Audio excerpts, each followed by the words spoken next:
अस्सलाम वालेकुम स्टूडेंट्स। आज का जो हमारा टॉपिक है वो है क्लास 10th का चैप्टर नंबर 9 का बेटा थ्योरम नंबर 5। ये लास्ट थ्योरम है इस चैप्टर का, इसको हम इंशाल्लाह आज मुकम्मल करेंगे। इसमें बेटा स्टेटमेंट जो है वो मैंने आपके सामने रिटन डाउन की है, लिखी है आपके सामने, देखेंगे। Two chords of a circle, circle की दो कोड्स विच आर इक्विडिस्टेंट, जिनका फासला बराबर है, इक्वल है, फ्रॉम द सेंटर, सेंटर से आर कंकरेंट, वो कंकरेंट होती हैं। ठीक है जी। टू कोड्स यानी एक सर्कल है, एक सर्कल ड्रा किया मैंने आपके सामने, इसको हमने सेंटर को नाम दे दिया सर्कल के। तो यहाँ गिवन में बेटा हम लिखते हैं O is the center of a circle। इसकी दो कोड्स हमने ड्रा करनी है, और कोड आपको मैंने समझाया हुआ कि कोड क्या होती है। कोड होती है बेटा जो सर्कल के दोनों तरफ टच करती है, लेकिन और अगर सर्कल के सेंटर में से हो तो उसे डायमीटर कहते हैं, लेकिन बाकी उसे कोड कहा जाता है। फिर उसके अलावा A B and C D are two chords of a circle. A B और सी डी इस सर्कल की दो कोड्स हैं। ठीक है जी। यहाँ तक करने के बाद अब हमने एक काम करना है कि हमें उसने ये कहा था कि two chords of a circle, circle की दो कोड्स हैं विच आर इक्विडिस्टेंट, यानी जिनका फासला इक्वल है सेंटर से, ये हमें उसने बताया है। तो हम यहाँ से एक लाइन ड्रा करते हैं, इसको एच नाम देते हैं, और ये एज अ राइट यानी परपेंडिकुलर के तौर पर है। ओके, तो हम यहाँ कहते हैं बेटा O H perpendicular on A B and O K perpendicular on C D, ये परपेंडिकुलर है, यानी ओ एच परपेंडिकुलर है ए बी पर और ओ के परपेंडिकुलर है सी डी पर, ये हमें उसने बताया। उसके बाद इसने ये कहा है कि इसका जो सेंटर से डिस्टेंस है वो इक्वल है, यानी दोनों कोड्स का जो दरमियान से फासला है वो बराबर है, सेम है। तो हम यहाँ पे काम करेंगे, हमें उसने ये कहा कि सर्कल का सेंटर वो है, इसका डिस्टेंस ए बी से और सी डी से इक्वल है, तो हम कहेंगे ए बी से जो डिस्टेंस है वो ओ एच है और ओ के है। तो हम लिखते हैं बेटा ओ एच कंकरेंट है ओ के पर, ओके के साथ, ये कंकरेंट है दोनों। ये उसने कहा, ये लिखा हुआ है ना, टू कोड्स, दो कोड्स बनानी, जैसे कि मैंने दो कोड्स बनाई हैं A B and C D, ये दो कोड्स ड्रा की। फिर उसने ये काम कहा आपसे कि आपने ए बी और सी डी को ड्रा करने के बाद क्या करना है, विच आर इक्विडिस्टेंट, जिनका फासला सेम है, बराबर है, फ्रॉम द सेंटर, सर्कल के सेंटर से, आर कंकरेंट, वो कंकरेंट होती हैं, वो सेम होती हैं, वो बराबर होती हैं। तो वो दो कोड्स का मैंने डिस्टेंस पहले बना दिया। अब हमने गिवन में क्या प्रूफ करना है बेटा, गिवन में हमने ये प्रूफ करना है कि वो लाइन टू प्रूफ में हमने ये प्रूफ करना है, टू प्रूफ, ये शुरू से एंड वाले को कॉपी करेंगे। Two chords are concurrent, two chords, chords के नाम है A B and C D. तो ये हमने प्रूफ करना है कि ए बी और सी डी आपस में कंकरेंट हैं। ये हमने सेम इसको प्रूफ करना है, साबित करना है कि ए बी और सी डी आपस में कंकरेंट हैं, सेम है। उसके बाद हम एक काम करते हैं बेटा, तवज्जो करेंगे, गौर करेंगे। Construction,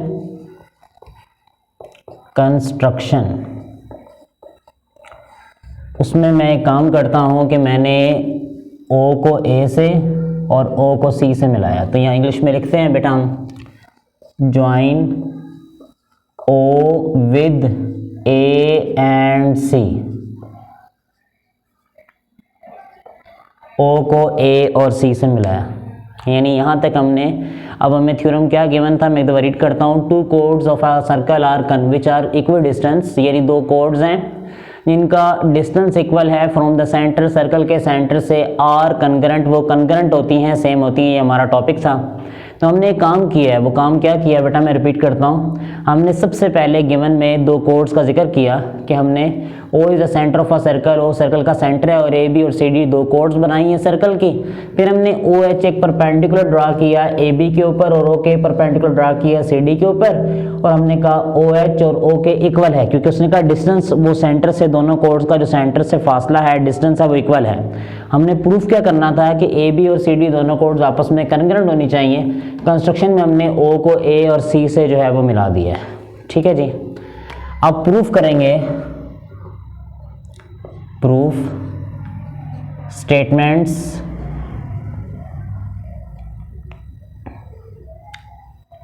and reasons.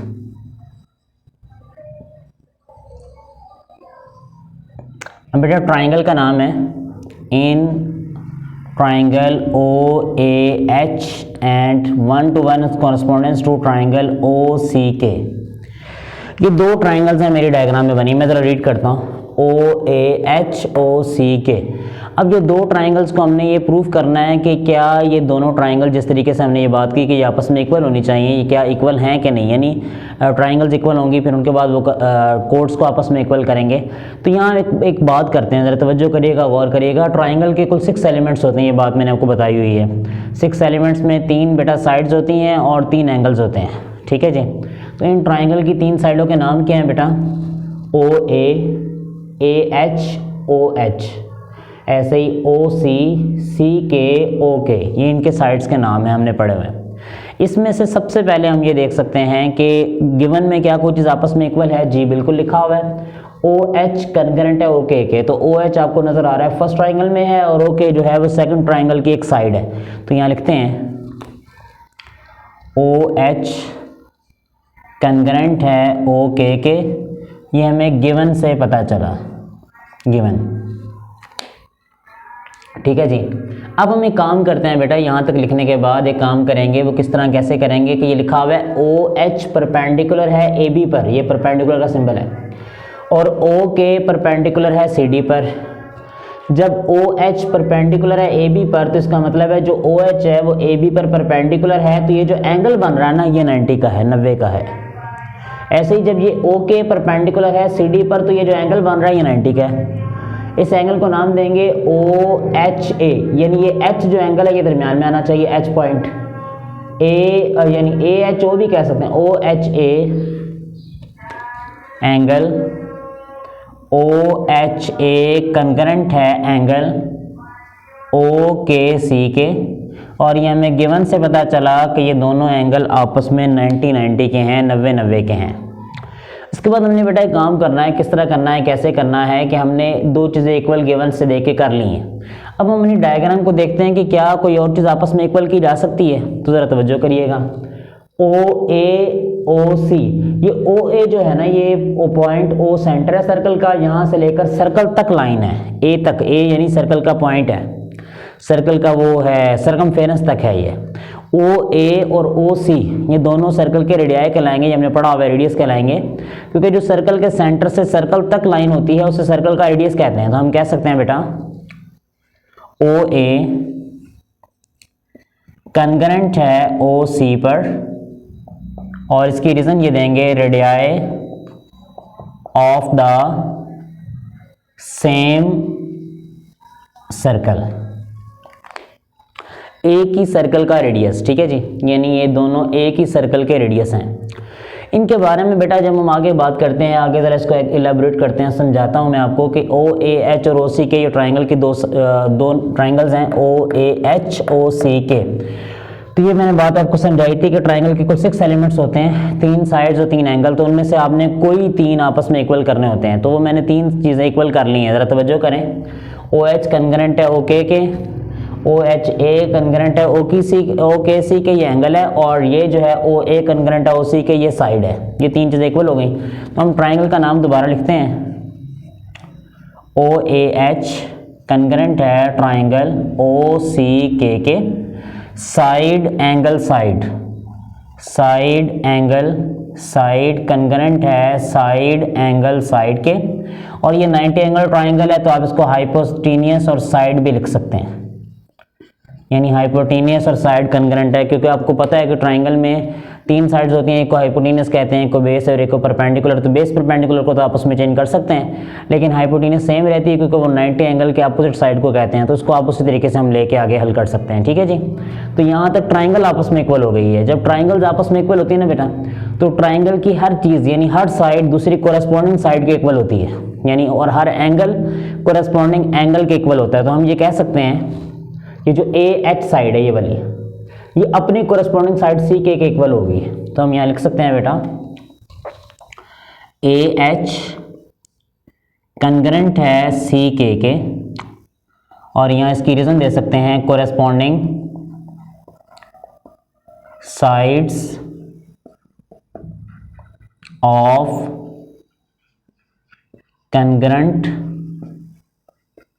ट्राइएंगल्स, ये हम लिख सकते हैं। यानी जब हम ये कहेंगे कि वो आपस में इक्वल है तो हम उसके ए एच और ए सी के को आपस में इक्वल देके इसको मैं फॉर एग्जांपल नंबर 1 दे देता हूँ, क्योंकि मैंने इसको आगे इस्तेमाल करना अपने थ्योरम में, इसके लिए मैं इसको नंबर 1 दे रहा हूँ। ठीक है जी। तो ए एच कंग्रेंट है सी के हम ये लिख सकते हैं, ये लेके आगे चल सकते हैं।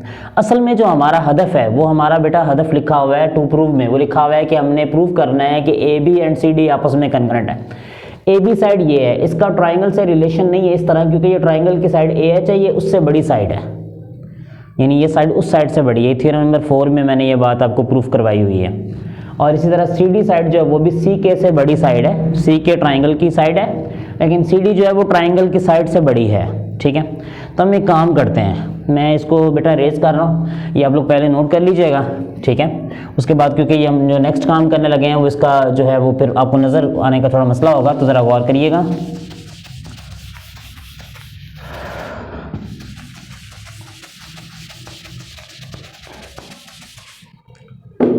हम यहाँ लिख सकते हैं ए एच कंग्रेंट है 1/2 ए बी के, बिकॉज ओ एच परपेंडिकुलर है ऑन कोड ए बी, ये ए बी कोड पर परपेंडिकुलर है। ठीक है, ये अब ना यहाँ पर आप इसकी रीज़न उस तरह वो बयान भी कर सकते हैं।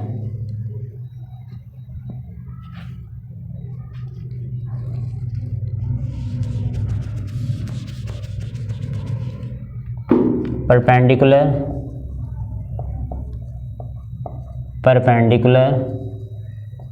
from the center of a circle on a chord bisects it। ये बात मैंने आपको थ्योरम नंबर 4 में डिटेल से कराई हुई है, इसलिए मैंने इसको ज़्यादा एलेबोरेट नहीं किया।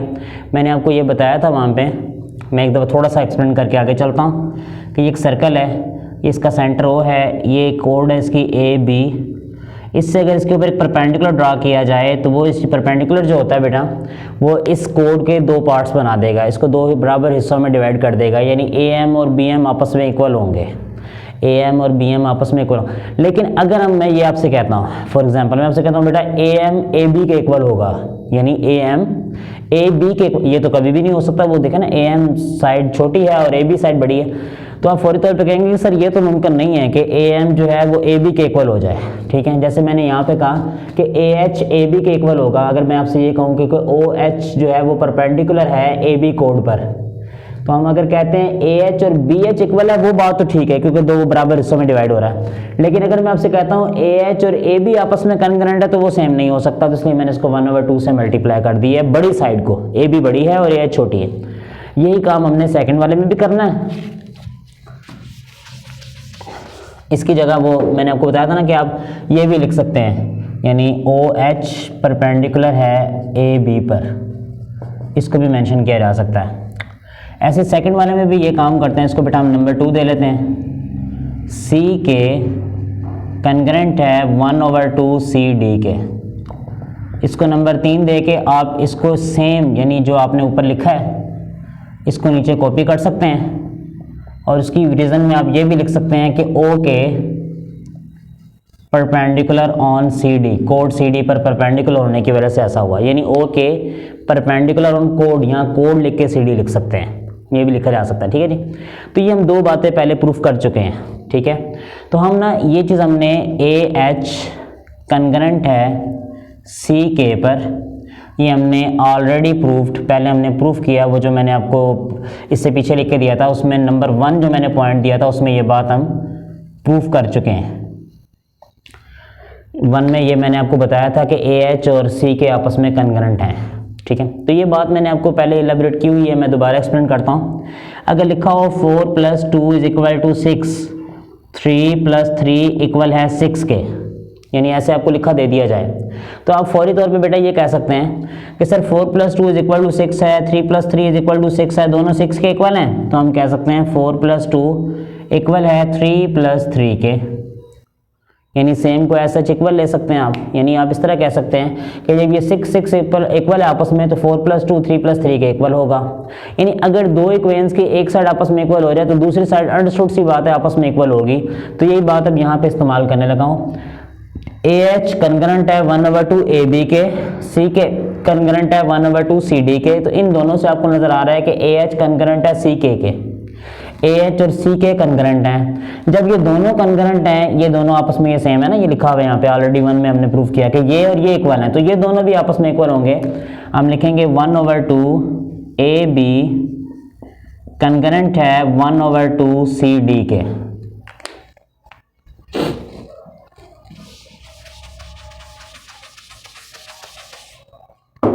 ये हमने प्रूफ किया है फ्रॉम 1 2 एंड 3 से, ये 3 से हमने ये बात प्रूफ की है, साबित की है। जब ये बेटा आपस में कंकरेंट हो जाएगा, इक्वल हो जाएगा, तो 2 को दोनों तरफ अगर हम मल्टीप्लाई करते हैं, यानी 2 से दोनों तरफ मल्टीप्लाई कर लें, तो यहाँ हम लिखते हैं 1/2